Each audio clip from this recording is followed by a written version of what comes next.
พอดีสีฟ้าทางน้องเจ้าปัจจุคูจุคนนั่นแหละเนาะบ่ฮือขึ้นครับ เออบ่าวสิพาเจ้า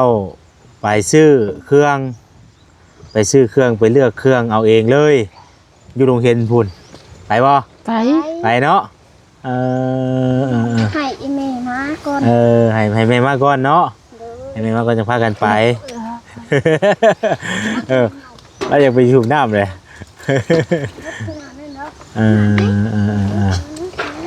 จะพาไปเลือกเครื่อง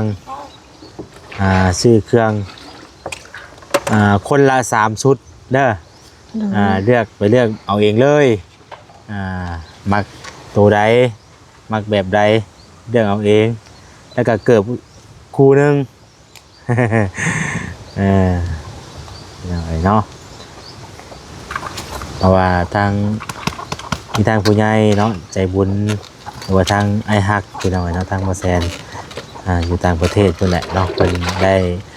มอบหมายเรียกให้ว่าซั่นซะเนาะพาน้องๆเพิ่นไปซื้อเครื่องแน่ว่าซั่นเนาะเอาน้ำกิน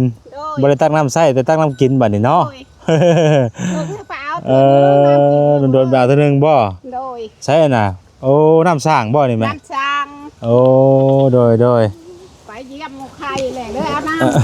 ำโอ้เพิ่นจะบ่สบายก็ได้ตักน้ำมาเลย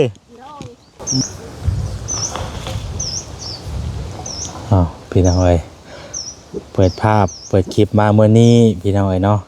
เดินทางเข้ามาบ้านของน้องอีเนาะหรือว่าหม่องพักหม่องเช้าทางน้องอีพี่น้องเอ้ยเนาะนี่แหละอยู่หม่องเช้าเพิ่นพี่น้องเอ้ยกราบทักทายสบายดีพ่อแม่พี่น้องเบิดสู่คนเด้อพี่น้องเด้อ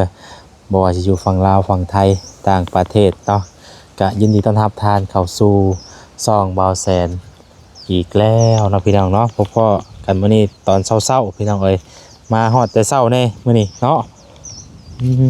เตียงเพิ่นกับพี่น้องเอ้ยเตียงกันสลอยอยู่เนาะสบายดีครับโดยอยู่กับไผนี่อยู่กับน้องเพิ่งว่าขออนุญาตนี่ไมค์ก่อนอ๋ออยู่กับน้องบ่อยู่กับน้องจักคน2 คนอยู่2 คนน้องอีได้ไปอยู่บ่น้องอีไปน้ำแม่น้องอีไปน้ำแม่ไปใช่ครับไปน้ำแม่ไปน้ำแม่ใส่แม่ไปเอาเราไปเอาน้ำอยู่ใส่ครับเที่ยงลงพ่นในป่าวิกรุ่นนี่โอ้ไก่บ่ไก่ผักคนละทางโอ้เพิ่นไปเอาน้ำจังได๋เพิ่นมาบ่แล้วก็มาเพิ่นตักน้ำกินบ่ตักน้ำกินโอ้น้องอีกับน้องกันผู้น้อย2 คนนั่นก็ไปเหมือนกันโดยเอาทางน้องๆในประเทศยังอ่ะนะรถพักบ่พักไปเบิ่งเพิ่นไปรถพักที่หำรถพักปลูกพักยังกันนะพักบัวปลูกแล้วว่าในพักบ่าวซื้อมาให้นะปลูกแล้วน้องสลียังมาปลูกมันมีไหมพักอย่างน้ำแน่นองผักหอมโอ้โดยพี่น้องเพิ่นปลูกได้ให้พักเบาซื้อมาให้นะบ่โดยพวกออกได้นี่เนาะพักกันเบาซื้อมาให้ตอนนั้นบ่นี่นะโดยพุ่นน่ะเพิ่นปลูกไว้เลยออกไว้แล้วนี่เนาะให้ปลูกนี่ครับค่อยปลูกเจ้าบ่คักแท้นี่เนาะพุ่นน่ะออกไว้เลยพี่น้องเอ้ยพอได้กินเนาะครับเนาะพอได้กินนะอย่างโอ้ได้นี่พี่น้องปลูกพักบัวพักอย่างไปเอาแงงอ้อมไว้อันนี้เนาะเพราะว่ามันมีฝุ่นมีอย่างปลูกไว้สิงามได้พี่น้องเลยโอ้น้องอันนี้เพิ่นตัวออกแห้งบ่อาบน้ำออกแห้งอยู่โอ้เย็นจะจ้อยได้นี่เนาะผักหอมกับปลูกน้ำกันบ่ ปลูกพี่ผม ต้นหอมปลูกหั่นบ่อืมโอ้เสียงหยังว่าหลังพึ่ม เชียงปืน เสียงปืนบ่เสียงปืนอยู่ใช่ครับ อยู่บ้าน เดี๋ยวเพิ่นระเบิดนี่เพิ่นระเบิดอันนั้นบ่เพิ่นระเบิดบ่ลูกปืนบ่เนาะฮะเดี๋ยวเพิ่นระเบิดหินบ่อ่าใช่ครับพากันมาอาบน้ำอยู่นี่นะบ่บัดนี้ น้อย โอ้ตัวน้องหยังเจ้าน่ะน้องอูโอ้ใส่เสื้องามเนาะเสื้อบ่ซื้อมาให้ตอนนั้นน่ะบ่พี่น้องเอ้ยเนาะพอดีเลย ใส่เสื้องามแล้วนี่พี่น้องเอ้ยอยากได้อีกอยู่บ่ฮะอยากได้อีกอยู่บ่เสื้อน่ะอยากได้อยู่อยากได้จักชุดอยากได้หลายชุดอยู่บ่ อยากได้หลายชุดอยู่เนาะ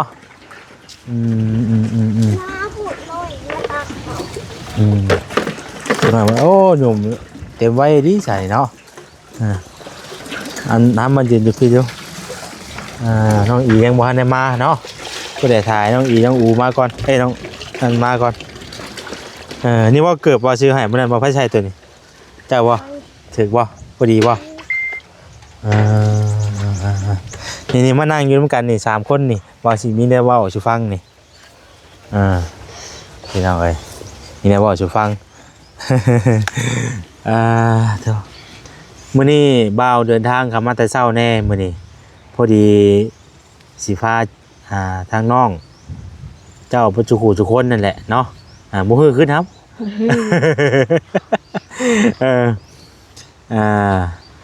บ่าวสิพาเจ้า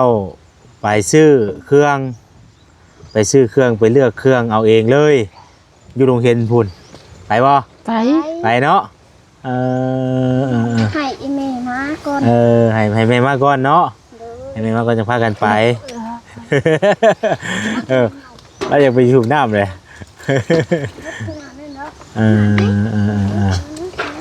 จะพาไปเลือกเครื่องซื้อเครื่องคนละ3 ชุดเด้อเลือกเอาเองเลยมักตัวใดมักแบบใดเลือกเอาเองแล้วก็เกิบคู่หนึงอย่างไรเนาะเพราะว่ามีทางผู้ใหญ่เนาะใจบุญหรือว่าทางไอฮักคือหน่อยเนาะทางมาแซนอยู่ต่างประเทศเพิ่นแหละเนาะเพิ่นได้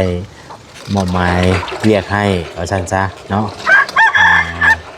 พาน้องๆเพิ่นไปซื้อเครื่องแน่ว่าซั่นเนาะ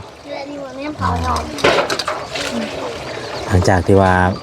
พาซื้อเครื่องซื้อของแล้วก็แม่นพากันกินข้าวกินน้ำเลยบัดนี้กินอย่างแซ่บๆกับพากันสร้างกินเนาะ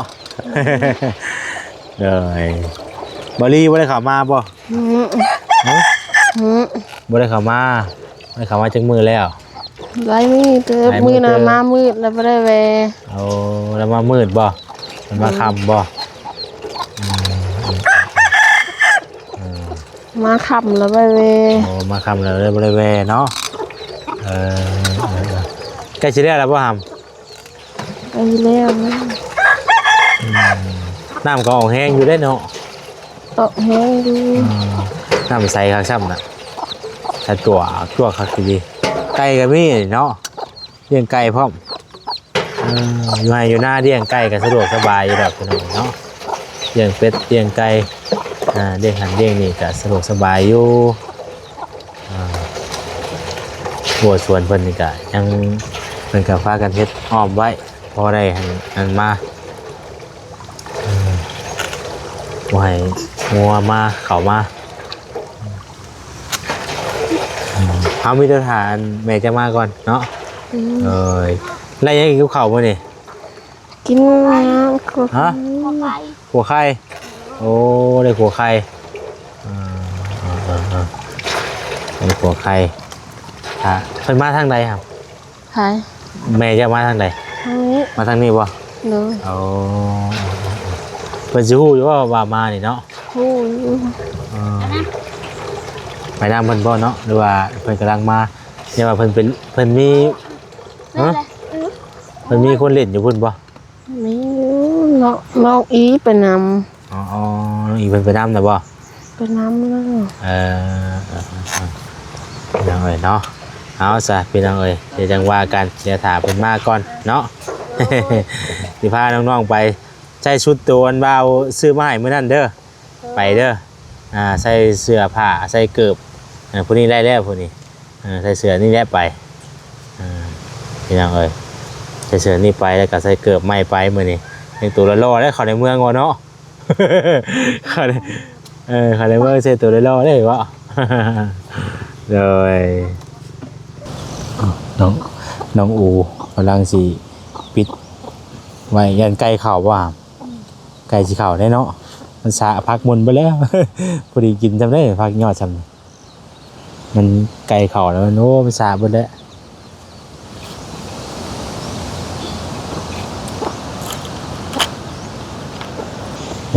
พอเรียบร้อยแล้วนี่กะเนาะซุ่มในพักก็ซื้อมาหลายอยู่คอยปลูกไปอ๋อนี่ว่าสิปลูกอยู่นี่ว่าหามบัดนี้นะปอนี่กำลังเสียหญ้าเนาะเพิ่นสิมาปลูกอยู่นี่บ่ได้นี่โอ้กำลังสิเฮ็ดนานพักไปขุดนี่แม่ขุดบ่ เราสิเสียหญ้าเสียหยังแล้วก็ปลูกพี่น้องเอ้ยเนาะเพราะว่าซื้อในพักใหม่เพิ่นหลายเด้และบรรยากาศอยู่โอ้ลมหนาวเด้อมื้อนี้พี่น้องเอ้ยเนาะมื้อนี้ลมหนาวเด้อมื้อนี้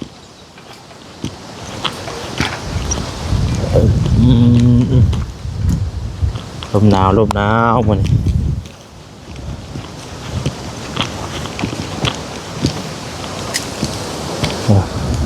ว้าย โอ้ยลูกเยอะแต่ว่าผู้นี้อยากเขินแน่นึงเนาะนี่ผู้นี้อยากเขินแน่ผู้นี้แต่ผู้นี้อยากพอดีผู้นี้ผู้นี้อยากพอดีอยู่ผู้นี้บ่อยากเขินนั่นแหละว่ายังอยากให้ไปซื้อเลือกเอาเองนะมันจังพอดีโดดอันเด้หนูไม่ใช่หำนะแมวครบบ่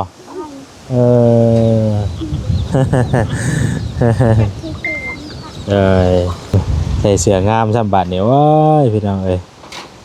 มื้อนี้พากันไปเลือกเครื่องมื้อนี้คนละ3ชุดเกือบคู่หนึง บางแบบใดก็เลือกเอาเนาะพี่น้องเอ้ยให้ทางน้องๆเพิ่นเลือกเอาถ้าน้องอีมาก่อนแล้วก็กับแม่มาก่อนไปทำกันเบิดนั่นแหละเนาะให้ทางแม่เพิ่นไปนำพี่น้องเอ้ยโอ้มาแล้วเนาะบาดนี้ว้าโตเอาน้ำกิน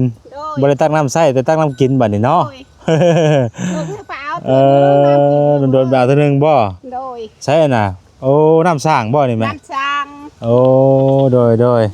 ไปเยี่ยมหมู่ใครแหละเด้อเอาน้ำโอ้เพิ่นจะบ่สบายก็ได้ตักน้ำมาเลยเอากันตักน้ำมาเลยตักน้ำกินน้ำสร้างพี่น้องเอ้ยเนาะ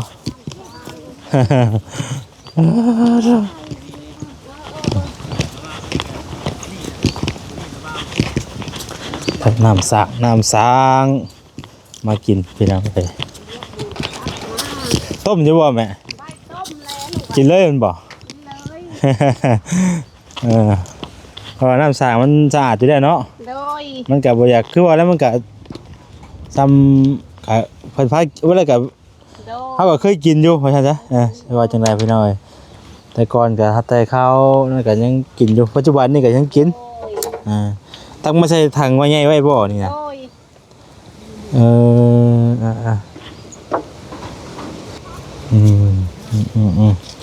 มาแต่ตักน้ำตักในเพิ่นก็ได้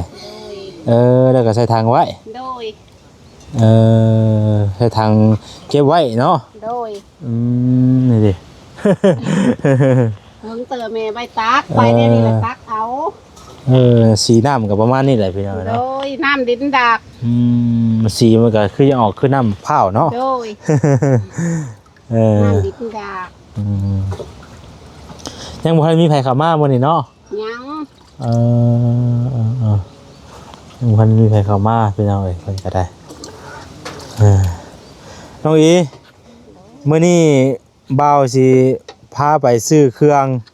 โดย ซื้อเครื่องอยู่ตลาดโรงเรียน โดย ไปบ่ฮะ ไปจ้ะลูก ไปเตรียมตัวเด้อไปเด้อ โดยจ้ะ เตรียมตัวใส่เกิบงามๆไปพี่น้องเอ้ยเนาะมาครับมื้อนี้ก็คือว่าแหละมาครับทางแม่กับลูกกับหลานนี่แหละแม่เอ้ย โดย สิพาไปซื้อเครื่อง โดย สิพาไปซื้อเครื่องอยู่โรงเรียนเนาะ โดย แต่ว่าก็ได้บอกทางเบาลี่ว่าหยังไว้แหละพี่น้องเอ้ยเนาะ โดย บอกเบาลี่ว่าหยังแล้วว่าเพิ่นเข้ามาเพิ่นบ่พอสิหน้าได้บอกเพิ่นเบิดแล้วว่าสิพาน้องๆเพิ่นไปซื้อเครื่องก่อนเด้อรอบตอนเช้า โดย ประมาณไปประมาณ1นี่ก็มาพี่น้องเอ้ยเนาะ โดย ทางผู้ใหญ่ถือว่าทางไอ้ฮักเพิ่นฝากเงินมาให้ทางบ่แซนเป็นสะพานบุญให้ซื้อเครื่องซื้อของให้น้องเพิ่นครับว่าซื้อมาให้ก็จักสิเลือกได้ใดสินะก็เลยว่าพาเพิ่นไปเลือกเอาเลย โดย พาเพิ่นไปเลือกเอาเลยจังพอดีเลยสินะ โดย อันนี้แม่หานุ่งชงนุ่งชง ทางแม่ก็โอเคอยู่แล้วว่าแม่บ่นั่นบ่ โดย เฮาไปข้าวนึงก็ได้อยู่แล้วเนาะ โดย กินข้าวแล้วบ่ กินแล้วลูก ข้าวเช้ากินแล้วเนาะ เครียด อ๋อกินแกงเครียด โดยลูกประหารเจ้านี่เด้ พอดีแล้วอันซื้อเครื่องซื้อของได้อยู่พุ่นก็กินข้าวเที่ยงอย่างอยู่พุ่นแล้วก็จังมา อยู่มาส่งพี่น้องเนาะหลังจากที่เฮาซื้อเครื่องซื้อของแล้วก็สิพาเพิ่นมาส่งดูพี่แหละอยู่หม้องอยู่ให้อยู่หน้าเพิ่นพี่แหละ โอ้ย ไปกินข้าวกินน้ำแล้วก็จังมาเป็นเรื่องเอาเองเลยมื้อนี้บ่ได้ซื้อมาให้ได้มื้อนี้ เมารถอยู่บ่เนาะแต่ละคนนี่เนาะขี่รถเมาบ่เนาะ ใส่เครื่องให้เฮาได้แม่เอ้ยว่ะลงเครื่องนุ่งลงมาเช้าแล้วก็นุ่งใส่เครื่องเนาะแม่ใส่เครื่ อันเสื้อที่ว่าบ่แสนซื้อมื้อนั้นได้เนาะ โดยจ้ะ ก็พอดีหั่นเลยเพิ่นเอาไว้ เสื้อคนละ3ชุดแล้วก็กับเกิบคนละชุดเนาะ โดย แต่ว่าผู้ใหญ่เพิ่นให้ไปเลือกเอาเองมื้อนี้ยังพอดีเลยเนาะ โดย เตรียมตัวเนาะ ไปละหาชงใช้ชงมึง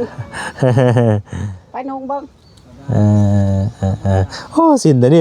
คือสิมักขนาดเนาะลูกยืนมึงอยู่น่ะไอ้ล่ะ ยืน เดินมึงอยู่อ่ะโอ้เนาะคือสิมักคักตัวนี้เนาะเป็นชายเลยอยู่ พี่น้องเอ้ยมึงเนี่ยพี่น้องเอ้ยสินแต่นี่ทั้งน้องอีเพิ่นก็คือสิมักคักเห็นตั้งแต่คลิปแรกวอลลี่คุณรู้จักนี่เนาะ มักใส่สินบ่ โดย ส่งได้จ้ะ ชงมาใส่ชั่วขาวเพิ่นมักชิ้น จะใส่ง่ายกว่าเนาะ โดย มักใส่สินกับซื้อสิน เพิ่นมักชิ้น ปนกันเฮาก็เอาทั้งเสื้อทั้งสินน้ำก็ว่านั่นก็มันจังได้ใช้ทั้งสองแบบเป็นจังได อาบ เนาะ น้ำไปชุบน้ำอาบ น้ำได้อยู่บ่เนาะสิได้อยู่บ่เย็นซับได้อยู่ดอกเนาะ สามร้านไปชุบอาบ ไปเชิญใส่ถ้าก็ใส่นั่นเด้อเตรียมเด้อ โดย เตรียมบ่แซนมารับไปมื้อนี้เนาะมารับเตรียมเครื่องไปเข้านึงพี่น้องเอ้ยเนาะบ่โดนนี่แหละอยู่ตลาดดงเฮ็ดนี่แหละอาบน้ำนั่นแหละก็ไปพี่น้องเอ้ยพาเพิ่นไปซื้อเครื่องซื้อของก่อนไปเด้อไหมเด้อเตรียมเด้อโดยผู้บ่ได้ผู้บ่ถ่ายอยู่โดยพุ่นแหละ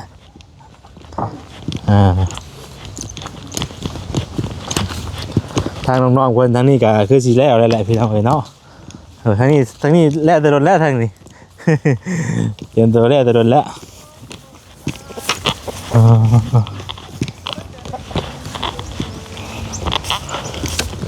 ไปกะมานำกันมื้อนี้กะฮะ ไปหาคุณกบก่อนเป็นมือกล้องไงบ่มา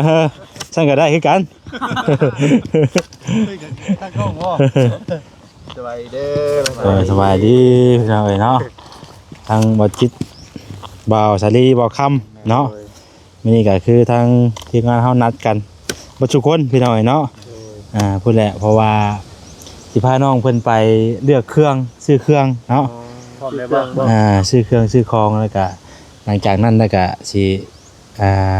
หลังจากเลือกเครื่องเลือกของแล้วก็พากินข้าวกินน้ำแล้วก็จังมา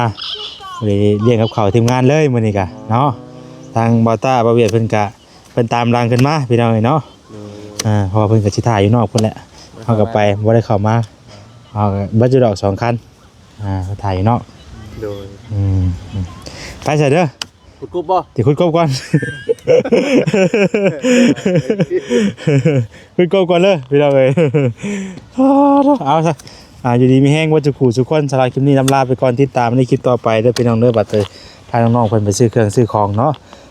ว่าสิได้ชุดแบบใดแน่แล้วก็ติดตามในคลิปสำหรับคลิปนี้นำลาไปก่อนสบายดี